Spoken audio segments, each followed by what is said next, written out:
महाराष्ट्र से एक बहुत बड़ी खबर आ रही है। महाराष्ट्र के पुणे में 900 एकड़ जमीन पे घुसपैठियों ने कब्जा कर लिया, लैंड जिहाद कर लिया। और यह सारा का सारा लैंड जिहाद हुआ जब वहां सेकुलर सरकार थी। जब वर्तमान सरकार ने उनको हटाने की कोशिश किया तो उन्होंने चक्का जाम कर दिया। जब वहां बुलडोजर लेके पहुंचे, रास्ते में बुलडोजर को रोक दिया।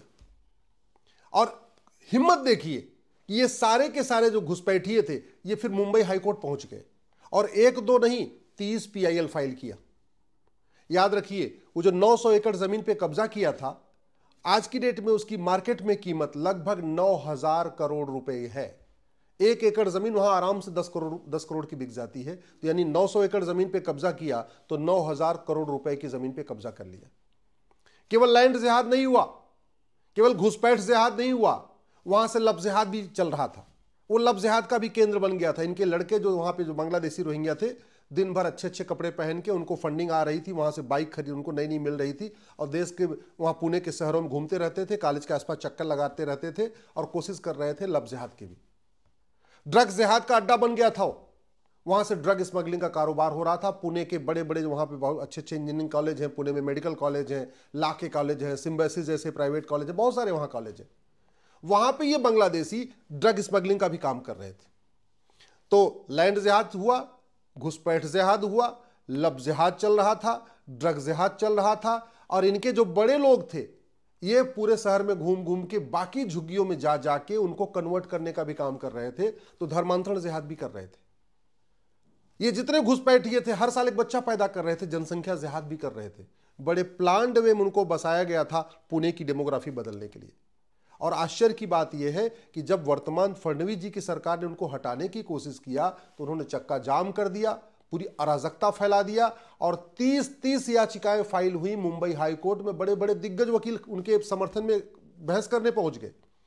आप सोचिए, बांग्लादेशी रोहिंग्या भारत में रहें, इनको बचाने के लिए 30 पीआईएल मुंबई हाईकोर्ट में होती है और बड़े दिग्गज वकील पहुंचते हैं। तो स्वाभाविक सी बात है, ये दिग्गज वकील फ्री में तो पहुंचेंगे नहीं, इनको कहीं फंडिंग भी आ रही होगी।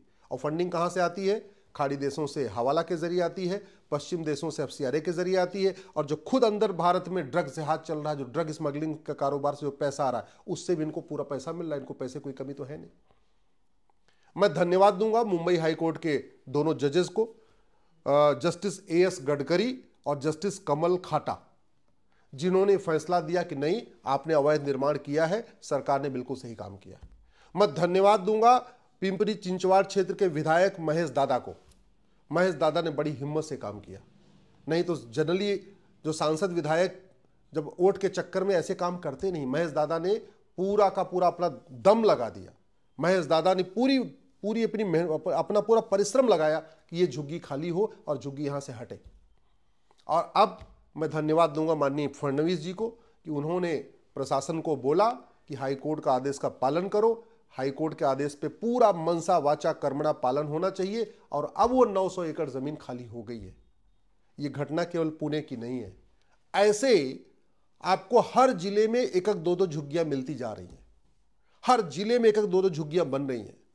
कहीं जहां आर्मी का कैंट एरिया है उसके आसपास झुग्गी बन रही है, कहीं एयरपोर्ट के आसपास झुग्गी बन रही है, कहीं जहां पे नदियों के किनारे झुग्गी बन रही है, बंदरगाहों के किनारे झुग्गियां बन रही हैं, बड़े बड़े जो हमारे मेन रेलवे के ट्रैक है वहां झुग्गियां बन रही हैं, जो बड़े बड़े मेन हमारे बस स्टैंड है उनके आसपास झुग्गियां बन रही हैं। चाहे वो गंगा जी के किनारे देख लीजिए, चाहे यमुना जी के किनारे दिखते, दिल्ली में देख लीजिए, यमुना जी के किनारे किनारे पूरी झुग्गियां बन गई है। पूरा ओखला हो चाहे वो मजनू का टीला हो, सारे बांग्लादेशी रोहिंग्या ने कब्जा कर लिया। जैसे सुरेश दादा ने काम किया है, ऐसे सभी विधायकों को, जैसे महेश दादा ने अपना काम किया है, पुणे के जो विधायक हैं, ऐसे भारत के सभी विधायकों को दल गुलामी छोड़ना होगा, पार्टियों की गुलामी छोड़ना होगा, वोट और नोट का चिंता छोड़ना होगा और घुसपैठियों के खिलाफ खड़े होना पड़ेगा। सभी सांसदों को भी इसके लिए खड़े होना पड़ेगा। अगर भारत को सुरक्षित बचाना है, भारत को लैंड जिहाद, लब जिहाद, ड्रग जिहाद, घुसपैठ जिहाद, धर्मांतरण जिहाद से रोकना है, भारत की डेमोग्राफी जो बदल रही इसको ठीक करना है, तो सभी सांसदों और विधायकों को महेश दादा की तरीके उठ के खड़ा होना पड़ेगा। शासन प्रशासन को भी उठ के खड़ा होना पड़ेगा। जैसे माननीय मुख्यमंत्री फडणवीस जी ने आदेश दिया कि नहीं, पूरी झुग्गी खाली कराओ, सभी मुख्यमंत्रियों को इस पर आगे आना होगा, नहीं तो भारत बर्बाद हो जाएगा। भारत की पूरी डेमोग्राफी बदल चुकी है। 9 राज्यों की डेमोग्राफी पहले भी बदल चुकी है। 800 जिलों में से 200 जिलों की डेमोग्राफी पहले बदल चुकी है। 6000 तहसीलों में से 1500 तहसीलों की डेमोग्राफी पहले ही बदल चुकी है। और अब बड़े प्लान्ड वे में घुसपैठियों को बसाया जा रहा है, धर्मांतरण किया जा रहा है, लव जिहाद चली रहा है, ड्रग जिहाद चल रहा है, घुसपैठ जिहाद भी चल रहा है, जनसंख्या जिहाद भी चल रहा है। इस एक ही काम करना है इनको कि भारत को बर्बाद करना है, भारत पे कब्जा करना है, गजवा हिंद करना है। समाधान एक रास्ता हमको महाराष्ट्र से मिला है, पुणे से मिला है, जो महेश दादा ने करके दिखाया, जो फडणवीस जी ने करके दिखाया। और सबसे बड़ी बात, मैं कई बार देखता हूं सांसद चाहते हैं झुग्गियां हटे, विधायक चाहते हैं झुग्गियां हटे, सरकारें चाहती झुग्गियां हटे, लेकिन हाई कोर्ट और सुप्रीम कोर्ट के जज बीच में खड़े हो जाते हैं। तो मैं इस बार धन्यवाद दूंगा हाई कोर्ट के दोनों माननीय जजेस को, जस्टिस एएस गडकरी साहब को, जस्टिस कमल खाटा साहब को, कि उन्होंने कहा कि नहीं, अवैध कब्जा हुआ है, अवैध कब्जा हटेगा। सुप्रीम कोर्ट के जजमेंट का भी हवाला दिया। हालांकि मुझे तो ऐसे लगता है कि ये 30-30 पिटीशन फाइल हुई है तो सुप्रीम कोर्ट भी आएंगे, और सुप्रीम कोर्ट आएंगे तो हो सकता है इनके पक्ष में भूतपूर्व कानून मंत्री, भूतपूर्व वित्त मंत्री, भूतपूर्व विदेश मंत्री, भूतपूर्व गृह मंत्री, भूतपूर्व शिक्षा मंत्री खड़े भी हो जाए। ऐसा भी हो सकता है, कोई बड़ी बात नहीं है। और हो सकता है सुप्रीम कोर्ट में मैटर आ भी चुका हो, या हो सकता आ जाए। लेकिन हम सबको खड़ा होना है।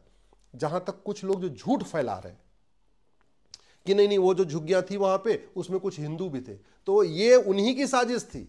उन्होंने ही, अगर वो 100% मुस्लिम एरिया हो जाता तो 100% बांग्लादेशी रहते, तो फिर वो सेकुलरिज्म का अपना सेकुलरिज्म की चादर कैसे ओढ़ते।